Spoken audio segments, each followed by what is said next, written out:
So we are here at TIFF, one of our favorite film festivals, Yeah. and we're chatting with Danae Elon Elon.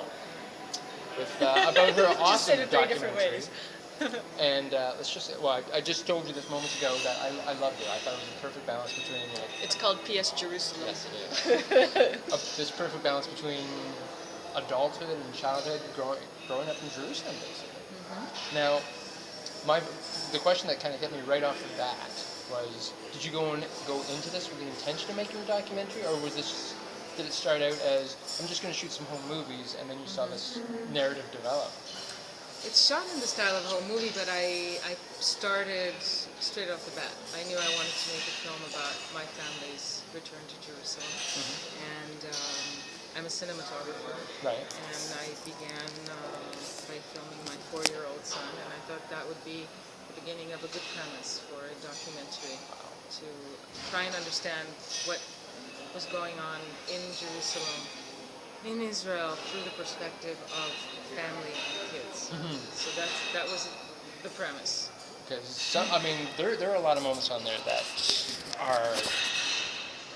You have it. What was that? That was Oh, my the thumb. camera's down here. I was re-gripping. That are just insanely personal. I mean, there were points where, honestly, I was worried about you and Philippe. I'm like, what's gonna happen in this relationship? I mean, that takes guts to put something like that on screen. You were inviting people in not only to watch the documentary about a very political subject matter, but you're also balancing it out with these family relationships that could Potentially fall might apart. not go great. Yeah, I mean that takes guts. It does. Sometimes we don't know what we're doing. We're documentary filmmakers are kamikaze type That's true. personalities, borderline like absolute disorder in our personality. However, I did not want to make a personal film about my relationship with my partner or my kids. I wanted to make a film on how the reality, the political context of a place penetrates the family fabric. Oh, wow. Yeah. And how our relationship is affected by the way the exterior world is treating us.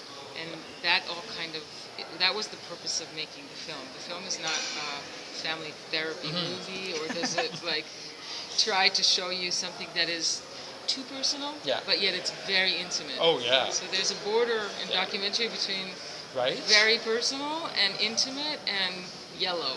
And even though I'm wearing yellow, it's not a yellow movie. I mean, there were those moments where I was like, it almost got uncomfortable watching the family interaction. Uncomfortable. Yeah, it's just, because I'm like, my parents had Should I be in arguments the growing room up for and this stuff. I'm like, conversation? yeah, exactly. Should we have been there watching that? But I love the fact that you were bold enough to do that and still balancing it with the rest of the narrative of all these things that are going on. In those situations, we're always talking about the outside world. We're talking about racism from the out, penetrating from within, and basically, in the end of the film, we need to make a choice of what we're going to do as a family. Yes. Yeah. And that is the message of the movie. Yes. So, and you started without in telling Brooklyn, you what the was it? message of the movie You were in Brooklyn first? I was in Brooklyn first. And then went to back. So you take one family in one situation, and that exact same family, and the dynamics have changed. Immigration, returning home, going back to the city that everyone has a place where they feel most at home. Yes. And is that possible for us as human beings to return to that place? And through that exploration, I think it becomes more not only about Jerusalem, even though Jerusalem is a very central theme of the film. Totally. And just, it's a gorgeous, gorgeous city, to be sure. But just watching you as you follow the kids, and they're like, okay, here we have to speak Hebrew. I don't know why you're saying that. It's not a gorgeous city. The production value looks amazing. I'm saying it looks gorgeous, and it's got that sense of history. And yes, it's a terrible state of affairs, but I mean, compared to, Brooklyn or even Toronto, there's a history there that's much older than what we have in our country. That's true. Yeah. But yet in Brooklyn and in Toronto, kids are not being burned This is by true. other kids. Yeah. This is true. But it just Yeah, there's a distinct lack of sirens going on in this city. Those are the things that stun me. And the thing I really liked, though, was this amazingly progressive school you found for your kids. It's a beautiful place. It's the hand-in-hand school for Jewish and Arab education in Israel. And it's a beautiful place. It's our family. Yeah, I mean, it was amazing. And is it the only one in the city? Is there more? No. No, it's the only one in the city, and they're just 5 in the entire country. Oh, Lord. But in Jerusalem is the largest, so 500 children study in that school. I don't hold any religious beliefs per se, but watching the way they kind of celebrated not only the Jewish religion, the Muslim religion, and the Christian holidays as well, all in I'm just like, this is brilliant in that. Yeah. There's no judgment. There's just an explanation and a celebration. I'm like, and they're given the choice. Everybody's able to, like, if you want to celebrate this way, then go with this group, and if you want to do it the other way, go with the other group. And why aren't more people like that overall? And it sounds corny, but I came out of it with that line in my head, like, children really are the future. I mean, if we can teach, and the school was doing that. It was teaching these kids when they were young to accept everybody. And it just bothered me so much when Philippe was talking about, not being able to find work and how he's judged all the time just for being who he is. I'm like, when did we get to this point? And we've always been at this point. Well, how do we fix it? Suck. do we take our cue from our children? Do we teach our children better? What do we do? I don't think things are fixable in that sense. We always try to think that we always want to fix things, but do we really fix things? It's true. Yeah. You can understand them better, but fix them, I think, is... You can do your best with your own kids. That's what you can only do, is you can take responsibility over your own family and your own kids and try to do your best. That's a great message. But yeah, I just... I think that in... it doesn't point a portrait, even doesn't point a rosy portrait of the school, and the idealism that you're talking about is not in the film, in the sense that I think more people would have liked to see it, but that just makes the kind of people that watch the film feel better. So the question is, do you want to make something truthful or something that's going to make you feel good? So the film doesn't make you feel good. No. It makes you feel pretty bad. And I'm sorry, but... No, you're totally right. And so, and in a sense, I think that the message of hope in the film actually comes from the pain of the 2 children. One is my son and one is his Palestinian friend. When they have to say goodbye, and it's so painful, and their friendship is so strong. And it's not the rosy reality that you would portray, because they both feel like outsiders.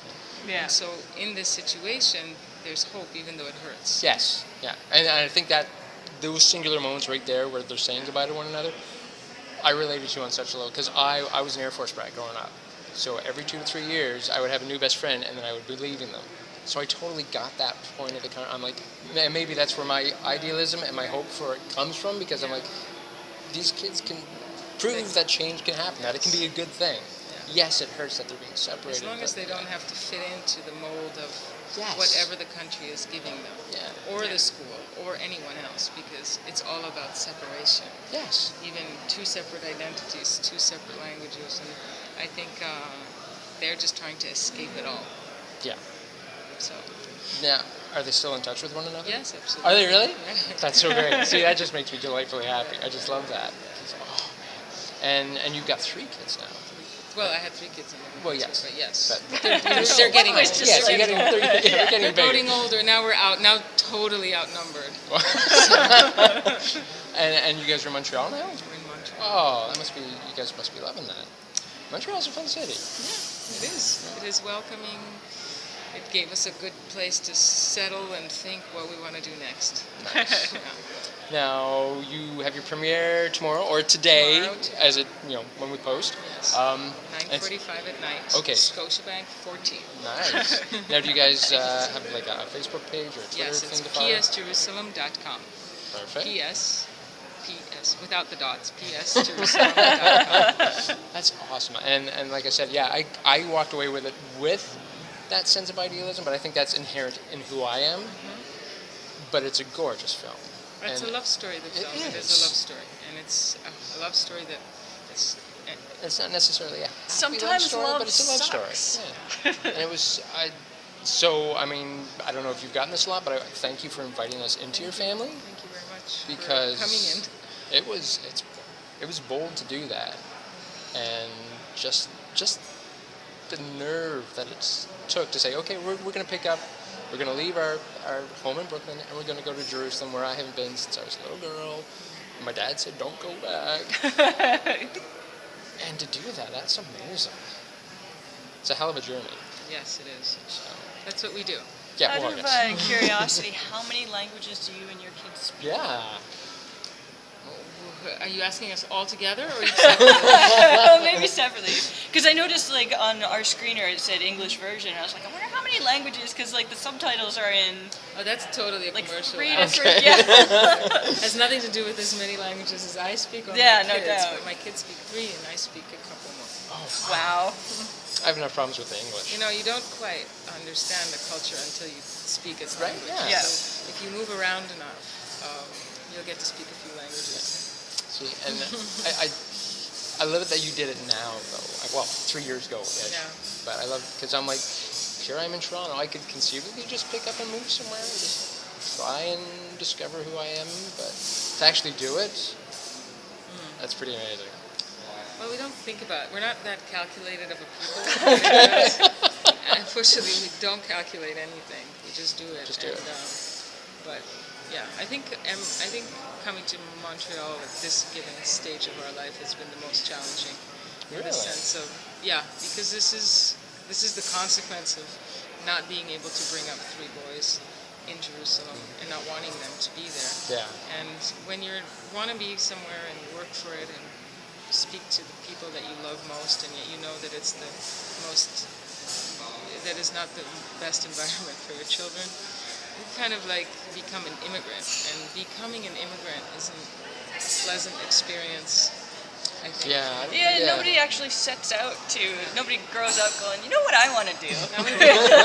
Yeah. You can leave when you're younger, and when you're a bit older and more established, and it does become more complex to uproot yourself and move other places. Yeah.